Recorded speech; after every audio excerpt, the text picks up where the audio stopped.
Hello, नमस्कार, आदाब, सत श्री अकाल और अस्सलाम वालेकुम। मैं हूं मोहम्मद अहमद काज़मी, लेकर आया हूं आपका पसंदीदा कार्यक्रम नज़र दुनिया पर। आज बहुत बड़ी खबर है। रोमन कैथोलिक चर्च के सरबराह पोप फ्रांसिस ने इराक़ के दौरे के मौके पर कल दूसरे दिन इंटरनेशनल सतह पर जाने माने शिया मजहबी leader grand Ayatollah Ali Sistani के साथ बंद दरवाजे के पीछे बातचीत की है। ये मुलाकात सैटरडे सुबह मजहबी शहर नजफ़ में आयतुल्लाह सिस्तानी की रिहाइश पर हुई। ये मुलाकात ऐसे वक्त में हुई है जबकि अमेरिका को मुल्क भर में नफरत का सामना है। पार्लियामेंट में 13 महीने पहले सभी गैर मुल्की फ़ौजों को मुल्क से बाहर करने के लिए रेजोल्यूशन पास हो चुका है। बगदाद में ग्रीन जोन में मौजूद अमेरिका की एम्बेसी और अमेरिकी छावनियों पर अक्सर हमले होते रहते हैं। पोप फ्रांसिस ने 2003 के बाद दाइश आतंकवादियों के जरिए ईसाइयों के कत्लेआम पर चिंता जताई है। ये मीटिंग ऐतिहासिक समझी जा रही है। आयतुल्लाह सिस्तानी को न सिर्फ इराक़ में बल्कि दूसरे मुल्कों में भी सभी मज़हबों के लोग बहुत इज्जत से देखते हैं। आखिर तक ज़रूर देखें। आगे बढ़ने से पहले आपसे गुजारिश है कि अगर आपने अभी तक media star world YouTube channel subscribe नहीं किया है तो सब्सक्राइब कर लें और घंटी दबाना ना भूलें। और अगर आप हमें फेसबुक पर देख रहे हैं तो हमारे पेज को लाइक करें ताकि हमारी हर वीडियो की खबर आपको सही वक्त पर मिल सके। अगर हमारी खबर सच्ची और अच्छी लगे तो अपने व्हाट्सएप ग्रुप, फेसबुक, इंस्टाग्राम और ट्विटर अकाउंट पर ज़रूर शेयर करें ताकि मीडिया स्टार वर्ल्ड की खबरें दुनिया भर तक पहुंच सकें। आज की बड़ी खबर यह है कि रोमन कैथोलिक चर्च के सबसे बड़े मजहबी रहनुमा जो रोम के वेटिकन में रहते हैं, पोप फ्रांसिस, उन्होंने कल इराक़ के सबसे बड़े शिया मजहबी रहनुमा आयतुल्लाह सिस्तानी से नजफ़ शहर में बंद कमरे में मुलाकात की है। इस मीटिंग के बारे में आयतुल्लाह सिस्तानी के दफ्तर से जारी बयान में कहा गया है कि उन्होंने दुनिया में इंसानियत के सामने चैलेंजेस पर रोशनी डाली और उन पर काबू पाने में अल्लाह पर यकीन और ऊंचे मॉरल वैल्यूज़ पर पाबंदी पर जोर दिया। आयतुल्लाह सिस्तानी ने नाइंसाफ़ी, जुल्म, गरीबी, मज़हब की बुनियाद पर किया जाने वाला जुल्म, बुनियादी आज़ादी पर हमले, जंग, वायलेंस, कारोबार पर पाबंदियों और इलाके में बहुत लोगों के घर बार छोड़ने पर मजबूर होने का हवाला दिया और ख़ास तौर से इजरायली कब्ज़े वाले इलाकों में फ़िलिस्तीनियों पर होने वाले जुल्म को दुनिया की कुछ ख़ास प्रॉब्लम्स के तौर पर देखा। आयतुल्लाह सिस्तानी ने मजहबी लीडर्स के ज़रिए इन प्रॉब्लम्स में से कुछ के हल करने में रोल अदा करने पर भी जोर दिया। उन्होंने कहा कि मजहबी लीडर्स दुनिया की बहुत सी मुश्किलात को हल करने में मदद कर सकते हैं। आयतुल्लाह सिस्तानी ने कहा कि मजहबी लीडर्स को टकराव में लॉजिक को अहमियत देने के लिए जंगों में ख़ासतौर से दुनिया की ताकतों को एनकरेज करना चाहिए। उन्होंने मुख्तलिफ मज़हबों और उनकी ऑर्गेनाइजेशनों के मानने वालों के बीच आपसी इज्जत की बुनियाद पर अमन के साथ रहने और एकजुटता को मजबूत करने की कोशिशों की अहमियत पर भी जोर दिया। आयतुल्लाह सिस्तानी ने इस बात पर जोर दिया कि सभी इराक़ियों की तरह ईसाई शहरियों को भी अपने बुनियादी हुकूक के मुताबिक पूरी सिक्योरिटी और अमन से रहना चाहिए। उन्होंने पिछले बरसों में ईसाइयों की सिक्योरिटी और टेररिस्ट्स के जुल्म के विक्टिम सभी लोगों की उनके दफ्तर के जरिए निभाई गई जिम्मेदारी का भी जिक्र किया। 1 घंटे की बैठक के बाद पोप फ्रांसिस नजफ़ से इराक़ी शहर उर के लिए चले गए। पैगंबर इब्राहिम को यहूदी, ईसाई और इस्लाम के बाप के तौर पर माना जाता है। आपको याद दिला दूं कि कोरोना वायरस महामारी के माहौल में पोप फ्रांसिस फ्राइडे को इराक़ पहुंचे थे। आयतुल्लाह सिस्तानी के साथ मुलाकात से पहले पोप फ्रांसिस ने इराक़ी प्राइम मिनिस्टर मुस्तफ़ा अल काज़ेमी और प्रेसिडेंट बरहम सालेह के साथ मुलाकात की थी। पोप फ्रांसिस के दौरे से पहले वेटिकन ने कहा था कि इराक़ का पोप का दौरा आमतौर से होने वाली धूमधाम और बड़े प्रोग्रामों से बचते हुए किया गया है। वेटिकन के स्पोक्स पर्सन माटेओ ब्रूनी ने कहा था कि कुछ 100 से ज़्यादा लोग कोरोना के ख़तरों को देखते हुए पोप फ्रांसिस से मिलने के लिए इकट्ठा होंगे। पोप फ्रांसिस बगदाद और नजफ़ के अलावा और कराकोश, मोसुल, अरबिल और नासिरिया भी गए हैं। इसके अलावा इराक़ के शेडियन कैथोलिक चर्च के गार्जियन कार्डिनल लुइस राफेल ने कहा है कि जब बड़े पैमाने पर पोप फ्रांसिस की राजनयिक बैठकों की बात आती है तो उनके और दूसरे लोगों के लिए भी कोई खतरा नहीं है। सोशल डिस्टेंसिंग के अलावा मास्क भी पहनने का इंतज़ाम रखा गया था।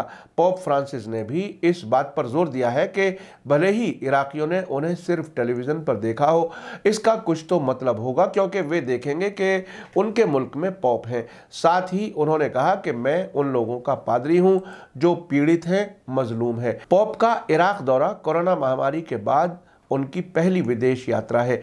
इराक की ईसाई बिरादरी की तादाद में पिछले 20 वर्षों के दौरान काफ़ी कमी आई है। पहले उनकी तादाद 15 लाख थी, जो अब सिर्फ 2.5 लाख रह गई है। 2003 में अमेरिका की लीडरशिप वाले हमले के बाद हुए हंगामों और वायलेंस से बचने के लिए बड़ी तादाद में इराकी ईसाई मुल्क छोड़कर भाग गए हैं। 2014 में दाइश के हमलों में इराक में नॉर्थ के इलाकों पर कब्जा किए जाने पर मुल्क की माइनॉरिटीज़ के खिलाफ हमले शुरू हुए, जिसके बाद दसियों हजार लोग बेघर हो गए। दाइश टेररिस्ट को 3 साल के फौजी कार्रवाइयों के बाद दिसंबर 2017 में हटा दिया गया था, जिस कार्रवाई में पड़ोसी ईरान का भी सपोर्ट मिला था। टेररिस्ट ग्रुप ने जनवरी 2020 से इराक में अपने खतरनाक हमले फिर से तेज कर दिए हैं, जबकि अमेरिका ने बगदाद इंटरनेशनल एयरपोर्ट पर ईरान के कमांडर जनरल कासिम सुलेमानी और इराकी हशदल शाबी के डिप्टी कमांडर अबू मेहंदी अल मोहंदिस का कत्ल कर दिया था। इसी बीच ईरानी पार्लियामेंट के खास सलाहकार और farmer deputy foreign minister Hussain अमीर अब्दुल्लाहियान ने फ्राइडे को ट्वीट करके कहा है कि पोप फ्रांसिस बगदाद पहुंच चुके हैं, लेकिन अगर अबू मेहंदी अल मोहंदिस और जनरल सुलेमानी और दाइश के खिलाफ लड़ाई में अहम रोल अदा करने वाले दूसरे लोगों की कुर्बानियां नहीं होती तो पोप अमन और सिक्योरिटी के साथ इराक में दाखिल नहीं हो सकते थे।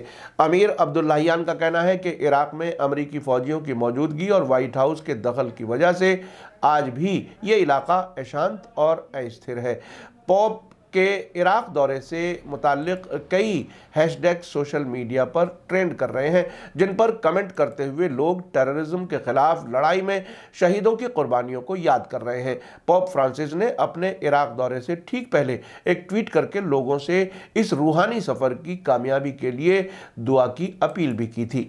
बगदाद में इराकी प्रेसिडेंट बरहाम सालेह ने पोप के वेलकम में एक बड़ा प्रोग्राम रखा था, जिसमें पोप का कहना था कि इराक बरसों से टेररिज्म और एक्सट्रीमिज्म का शिकार है। इसने लोगों के दिलों को जख्मी किया है। उन्होंने बताया कि वे अमन का पैगाम लेकर इराक पहुंचे हैं और इस मुल्क में अमन के कायम करने के लिए गॉड से, अल्लाह से दुआ करते रहे हैं। इसी बीच लंदन से छपने वाले अखबार रॉयल यौम ने पोप फ्रांसिस के इराक दौरे और इराक में अमरीकी छावनी पर रॉकेट हमले का दिलचस्प जायजा पेश किया है।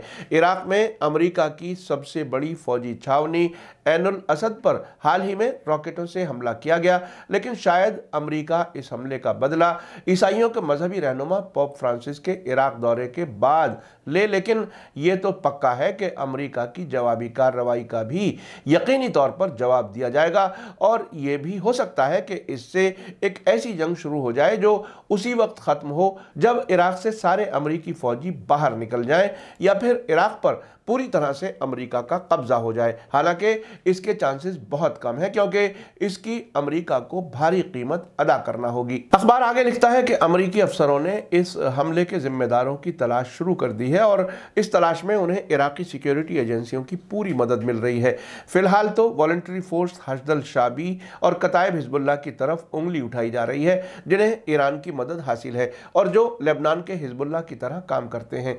पिछले वर्षों में बगदाद में अमेरिकी एम्बेसी पर रॉकेटों से हमले होते रहे हैं और उन सब का मकसद डर और आतंक पैदा करना होता था, लेकिन हमला करने वाले जानबूझकर इस तरह से हमला करते थे जिससे जानी नुकसान ना होने पाए। लेकिन अब हालात बदल गए हैं और अब अमेरिकी छावनियों पर रॉकेट बरस रहे हैं, जिसमें जानी नुकसान भी हो रहा है, जैसा कि 2 हफ्ते पहले अरबील एयरबेस पर हमले के दौरान हुआ।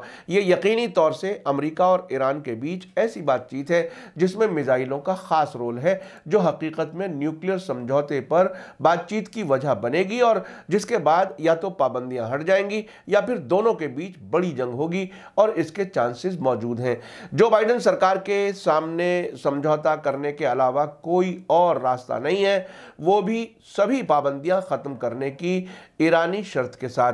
शायद इराक में ईरान के फंसे अरबों डॉलर से पाबंदियां हटाने पर रजामंदी, साउथ कोरिया की तरफ से ईरान की रकम वापस किए जाने पर ऐतराज न करना इस बात का इशारा है कि अमेरिका ईरान से दुश्मनी कम कर रहा है और बातचीत की तैयारी कर रहा है, क्योंकि इराक के वॉलंटरी फोर्स की मिसाइल फायर करने की ताकत, यूरेनियम एनरिचमेंट को बढ़ाने और IAEA के इंस्पेक्टर्स के साथ निचली सतह के कोऑपरेशन की ईरान की धमकी को प्रैक्टिकल बनाए जाने का जो दबाव है, उसके साथ ईरान से दुश्मनी की जो कीमत अमेरिका को अदा करना पड़ेगी वो बहुत बड़ी होगी। रायल यौम का कहना है कि इराक के हशदल शाबी के मिसाइल इस टकराव में फैसलाकुन रोल अदा करेंगे और हमले के जिम्मेदारों के इस यकीन को और ज्यादा मजबूत करेंगे कि अमेरिका इस जबान के अलावा कोई और जबान समझता ही नहीं है।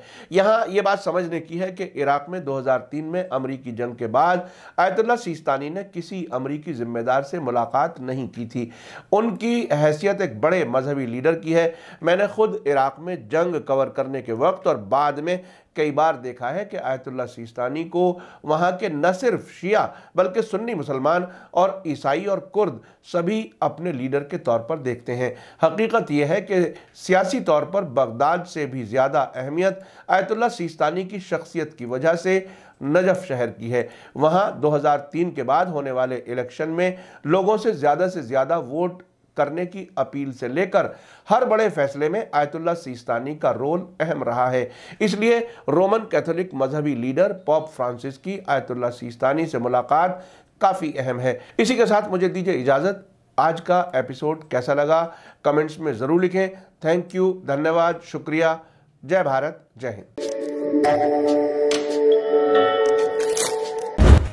मीडिया स्टार वर्ल्ड के और वीडियो देखने के लिए हमारे चैनल को सब्सक्राइब करें और सीधे नोटिफिकेशन पाने के लिए बेल आइकन दबाएं।